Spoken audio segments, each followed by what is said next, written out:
이 정도는 알아야 하는 취업 뉴스 경력 변화 전문가 신현종입니다. 오늘 15회 진행하는데요. 제가 준비해온 뉴스 같이 보면서 함께 진행해 보도록 하겠습니다. 처음 준비해온 기사는요. 연합뉴스에서 나온 기사인데요. 그래픽 자료로 나온 기사인데 작년 20대 구직기간 3.1개월로 최장해서 나와 있습니다. 이 집계가 이제 2000년 이후에 집계를 계속 한 자료가 있는데 과거보다 조금 길어졌다 해서 3.1개월로 나왔더라고요. 여기서 말하는 이 구직 기간이라는 게 우리가 보통 생각하는 취업 준비 기간, 그러니까 뭐 스펙을 쌓는 것들 있잖아요. 뭐 학점이나 토익이나 뭐 인턴 활동이라던가 공모전 이런 것들은 이제 제외를 하고요. 지원서를 내서 인터뷰나 뭐 인적성 검사 이런 것들을 하고요. 그래서 실질적으로 완전히 취업을 확정해서 일자리를 얻는 것까지 그 기간을 말하는 거거든요. 그래서 이 기간이 3.1개월이라는 얘기는 상당히 사실 뭐 짧은 기간은 아니거든요. 그 앞에 취업 준비한 기간 플러스 구직 활동한 이 기간들을 다 합치면 사실 더 길어질 수밖에 없는데, 여러분들 여기서 하나 아셔야 될 게요.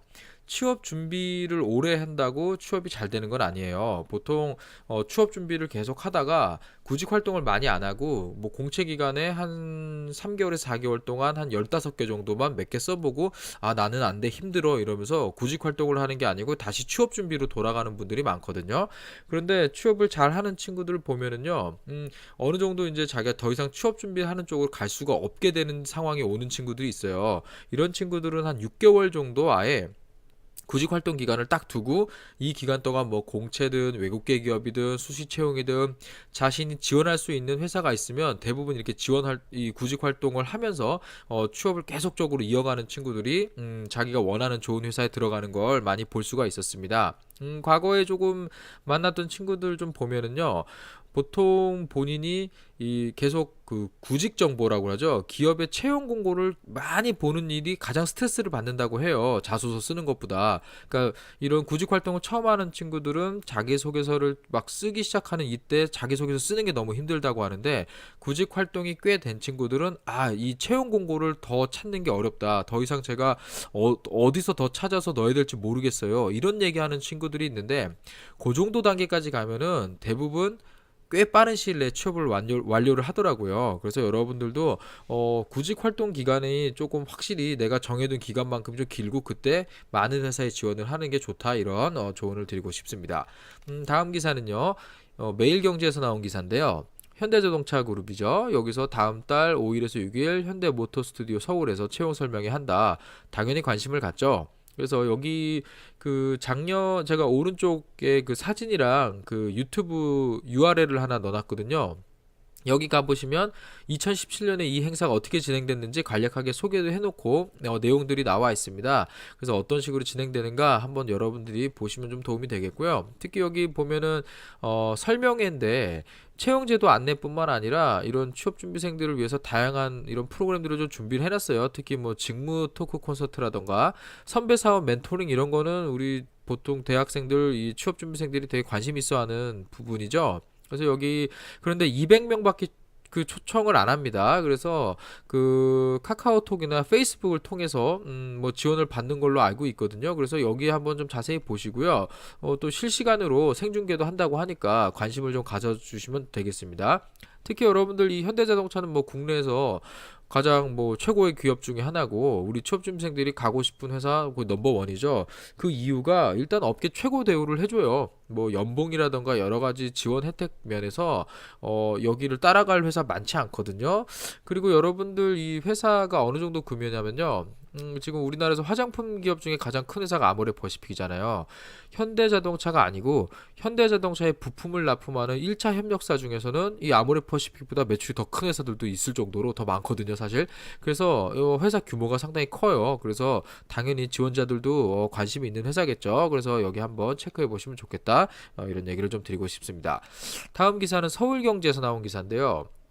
올 상반기 신입공채 선호기업 1위 CJ. 예. 이공계는 삼성 이렇게 해서 나왔습니다. 잡코리아에서 취업준비생들 대상으로 이 설문조사를 했는데요. 1위가 이제 CJ 그리고 뭐 여기 삼성, SK, LG, 신세계 이런 순으로 나왔어요.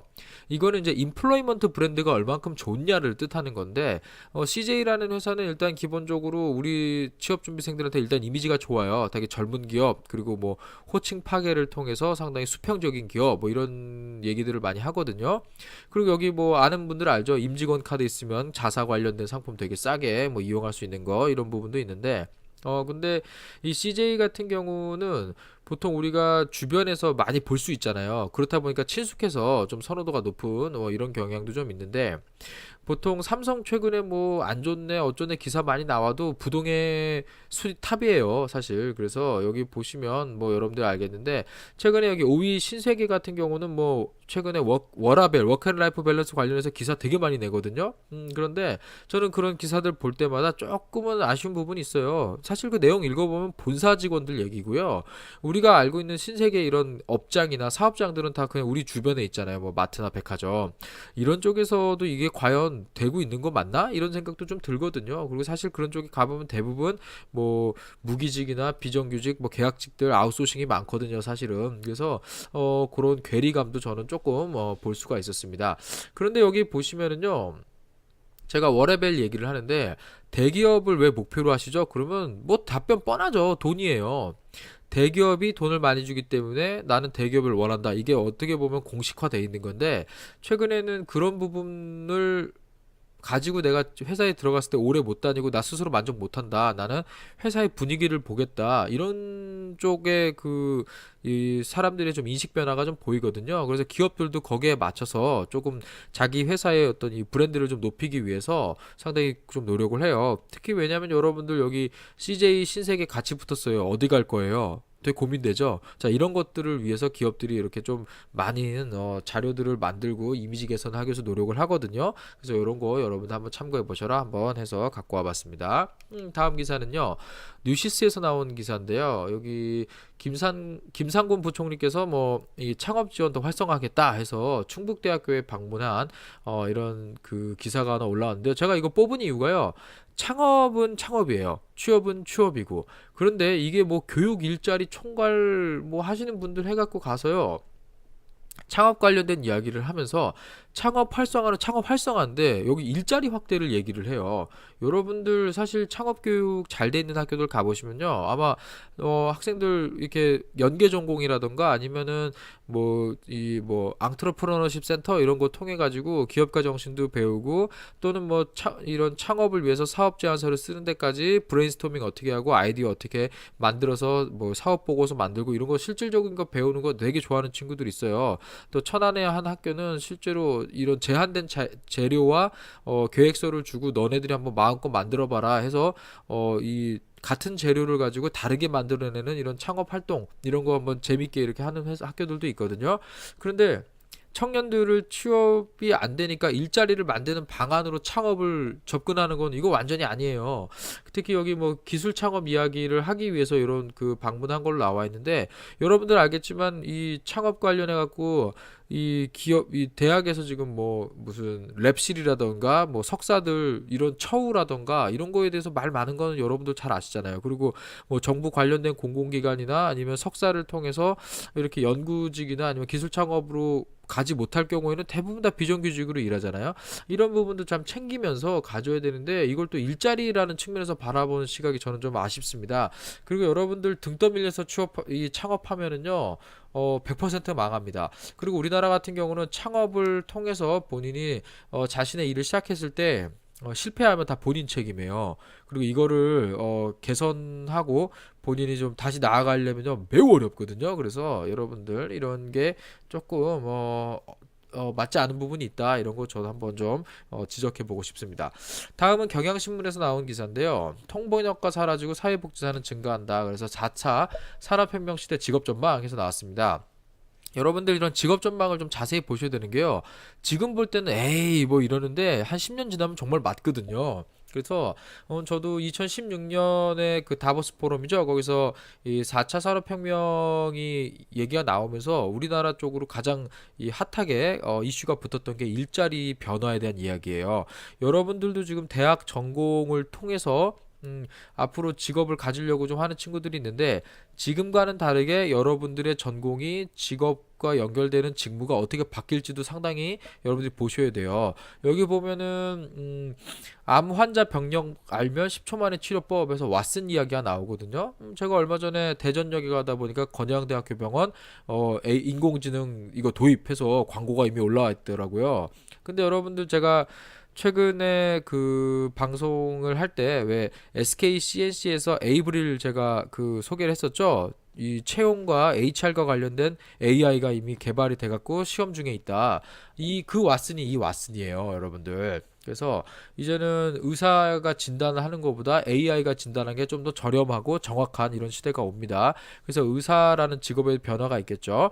그리고 여기 보면은 뭐 치기공사 이야기가 나오는데 여러분들 대학에서 참 제가 답답한 게요. 지금 이런 변화가 있으면요. 대학의 수업 과정이나 이런 교과나 이런 트렌드를 바뀌는 거에 따라가서 바꿔야 되는데 이런 거 그냥 안 바꿔요. 그냥 너희들이 알아서 해. 우리는 지식 가르쳤으니까 회사 가서 배워. 이런 식의 입장을 견지하는 데들도 많아요. 여기 치기공사 같은 경우는 사실 미국에서는 2025년에 100% 직업 대체한다고 이미 나와 있는 부분이거든요. 그래서 어떤 학교들은 보면은 그런 걸 좀 대비해 갖고 캐드를 가리키는 학교들도 있어요. 그런데 아직도 이거 캐드 안 가르쳐주고 과거의 기존 방식으로 만들면은요, 뭐 더 이상 3D 프린터가 만들어주는데 그런 전문가적으로 그 비싼 장비로 만들어내는 게 더 이상 의미가 없어지잖아요. 그래서 이런 부분도 조금 바뀌고 있다라는 거고요. 여러분들 이런 그 지금 여러분들이 일을 하고 있는 데는 상관없는데 여러분들 10년 뒤, 20년 뒤도 계속 일을 해야 되잖아요. 근데 내가 지금 일을 하는 게 없어지면 어떻게 하겠어요? 다른 직업을 찾는데 나이가 들면 어렵겠죠. 그래서 이런 데 조금 여러분들이 관심을 가지시는 게 좋아요. 특히 미래 직업과 관련된 거는요. 제가 오늘도 사실 제가 방송을 좀 늦게 올리는 게 오전에 이 그 진로 직업 교육과 관련된 강의를 제가 좀 하고 왔거든요. 여기에서도 대학에 이 전공을 선택하고 진학을 할 때 이런 그 일자리가 바뀌는 거에 대한 것들을 잘 못 보면 어렵다 이런 얘기를 제가 좀 하고 왔거든요. 그래서 여러분들 이 내가 지금 취업하는 분야에 대해서 여러분들이 한번 진지하게 고민을 하시고 이 부분을 한번 좀 관심 있게 보시는 게 상당히 좋다라는 얘기를 드리겠습니다. 제가 JTBC에서 전에 방송했던 걸 하나 캡처한 자료를 갖고 왔는데요. 지금 제가 방금 아파에 보여줬던 건 2018년의 기사인데 2013년에 옥스퍼드 마틴 스쿨에서 나온 20년 안에 사라질 가능성 얼마나 되나 하는 미래 직업에 대한 것들을 얘기를 했는데 여기에서 나온 것과 거의 유사하잖아요. 그러면 이 얘기는 10년 한 15년 뒤에는 거의 맞다는 얘기예요. 그래서 텔레마케터 여러분들 지금 혹시 뭐 인터넷으로 물건 사거나 할 때 이렇게 카톡 보내가지고 이렇게 답장 받는 거 해보셨죠? 그거 사람이 하는 거 아니에요. 다 채팅봇이 해주는 겁니다. 그리고 여기 회계사도 사라질 가능성 높다라고 나왔는데요.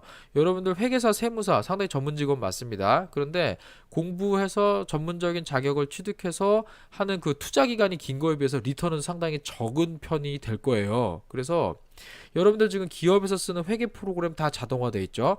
저는 제가 그 홈택스 통해 갖고 이 그 세무 신고를 하는데 제가 세무사를 쓰지 않고 제가 직접 해요. 프로그램에 한 달에 뭐 10,000원씩 내고. 그러니까 과거에는 전문가가 해줄 수밖에 없었던 영역이 지금은 대중화되고 쉬워졌죠. 자동화를 통해서. 그래서 이쪽 직업이 많이 없어질 수 있다라는 예측을 하는 겁니다.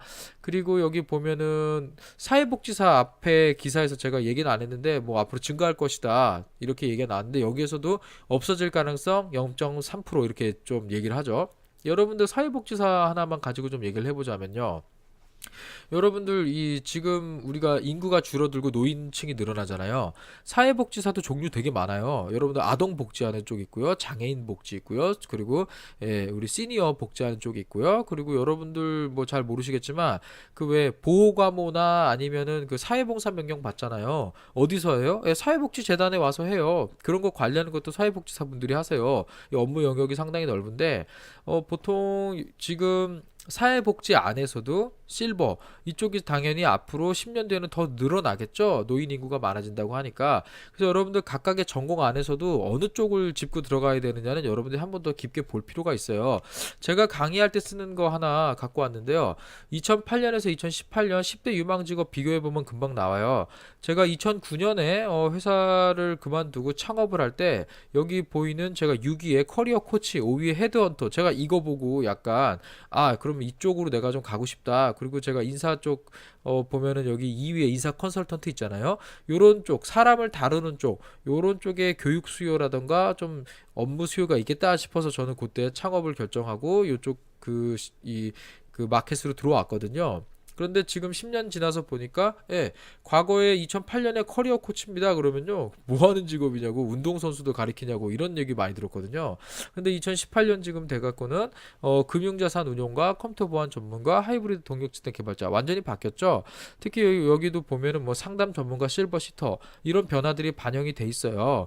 그래서 여러분들 하이브리드 동력 시스템 개발자 그러면 당연히 어느 쪽이겠어요? 배터리겠죠. 그래서 배터리 뭐 SK 이노베이션이나 뭐 LG 화학 이쪽 관련된 쪽에 개발 연구하는 것들이 앞으로 더 커지겠죠. 그리고 최근에 뭐 중국이라든가 이런 쪽에서도 인력 수요가 상당히 많습니다. 그리고 마케팅 전문가 여러분들 제가 하는 이 방송 유튜브도 올리는 거 이것도 홍보도 대행해 주고요. 제품을 잘 팔릴 수 있도록 뭐 인스타라던가 뭐 블로그라던가 여기저기 정말 많은 그런 BTL 채널을 활용해 주는 전문가들이 많잖아요. 이러한 것들 계속적으로 2018년 유망 직업으로 나옵니다. 아마 여러분들이 한 10년 뒤에는요. 2028년 자료를 보면서 그래 10년 전에 저런 거 말 나왔던데 지금 상당히 잘 되지 이런 것들이 아마 보일 겁니다. 여기 2위에 컴퓨터 보안 전문가 있잖아요. 컴퓨터 공학을 전공하는데 SI 쪽만 해갖고 이렇게 도망가는 친구들이 있는데 이제는 모바일과 관련된 보안, 특히 여러분들 지금 금융이나 개인정보 관련된 걸로 스마트폰으로 많이 활용하는 거에 대해서 이제 좀 대중화됐잖아요. 이게 보안 이슈로 연결이 되잖아요. 그래서 이런 쪽으로 공부하는 게 당연히 어떻겠어요? 직업적으로 더 찾고 나중에 미래를 대비하는 그런 방법이 되겠죠. 그래서 여러분들 이러한 것들을 한번 참고해 보시면서 직업 변천사 한번 잘 보시면 좋겠습니다. 근데 다음 뉴스는요. 파이낸셜 뉴스에서 나온 기사인데요. 수시 채용 그것이 알고 싶다 해서 계속해서 여기 관련된 기사를 내고 있더라고요. 이쪽에서. 그런데 전에도 제가 이거 다뤄본 적이 있는데 여기 만도 뭐 삼양식품 대림코퍼레이션 한솔섬유 경력직을 뽑는다라는 거예요. 지금 2월 25일까지 아직 그 마감 기한이 있는 회사들이죠. 그래서 여러분들 3월에 공채 공식은 점점 깨지고 있어요. 많은 회사들이 정말 여러분들 여기 지금 소개된 회사들만 해도 상당히 브랜드 있는 회사들이잖아요. 여러분들 수시 채용의 시대가 계속적으로 오고 있습니다. 그래서 여러분들 취업 준비생한테는 방학이란 게 없어요. 취업 구직 활동 6개월, 1년 설정해 놓으면 그 안에서는 계속적으로 활동을 하시고 이런 지원서를 내시고 여러분들 기업에 대한 채용 공고를 계속 찾아야 좋은 회사에 갈 수 있습니다. 그래서 여러분들 수시 채용의 시대가 계속 바뀌고 있다라는 거 꼭 참고를 해주시면 고맙겠습니다. 그다음 제가 마지막 뉴스 갖고 온 게요. 에듀 동화에서 나온 기사인데요. 설 연휴 끝 건설사 어려워도 뽑는다 해서 나와 있습니다. 이 기사가 상당히 많아요. 아마 건설사들이 좀 내달라고 좀 얘기를 많이 한 것 같은데 여기 보면은 근데 건설사 쪽으로 취업할 친구도 좀 알아둬야 될게요. 건설사들이 보면 이제 뭐 원청, 하청 뭐 이렇게 쭉 좀 이 도급 순위에 따라서 좀 이렇게 조금 달라지는데 보통 여기 들어가면은요 국내에서만 일하지 않고요 해외로 나가는 경우가 되게 많아요. 해외 쪽 뭐 이런 그 건설 사업을 하는 업체들이 많다 보니까 이쪽에 취업을 했을 때 해외로 나가려는 이슈들이 많아요. 그런데 뭐 선진국으로 가진 않아요. 보면은 뭐 중동 국가나 아프리카 쪽이 많고요. 뭐 예를 들어서 유전 개발 이렇게 갔더니 저기 캐나다 북쪽에 샌드 오일 보내고 막 이러거든요. 그래서 여러분들 여기에서 보시면은 해외로 나갈 이슈는 분명히 있다. 그리고 제가 가장 친하게 지내는 친구 같은 경우도 이 건설사에 들어가서 이런 인사직무 쪽으로 들어갔는데 해외에서 이 친구들에 대한 인사 관리를 하는 업무를 꽤 오랫동안 하고 들어왔는데 다시 한국 쪽에서 근무하는 게 아니고 다른 쪽에 계속 보내면서 외국 생활을 오래 하게 되는 거에 대한 부담감을 느끼고 이렇게 이직하는 사례를 본 적이 있거든요. 그래서 여러분들 이 회사들 지금 어 국내에 얼만큼의 지금 건설 사업을 하고 있고 해외에 어떤 프로젝트를 따서 일을 하고 있는지 잘 보세요. 그래서 해외 나가는 게 괜찮다고 생각하면은 그쪽 프로젝트가 많은 회사 쪽으로 지원을 하시고 그게 아니라 그러면은 조금 이렇게 회사들 좀 보시면서 지원하시는 게 좋겠다. 이런 얘기를 좀 드리고 싶습니다. 네, 오늘 제가 준비해온 기사는 여기까지고요. 여러분들 매주 화요일과 금요일 업데이트하고 있습니다. 많은 관심 부탁드리겠습니다. 경력 변화 전문가 신현종이었습니다. 감사합니다.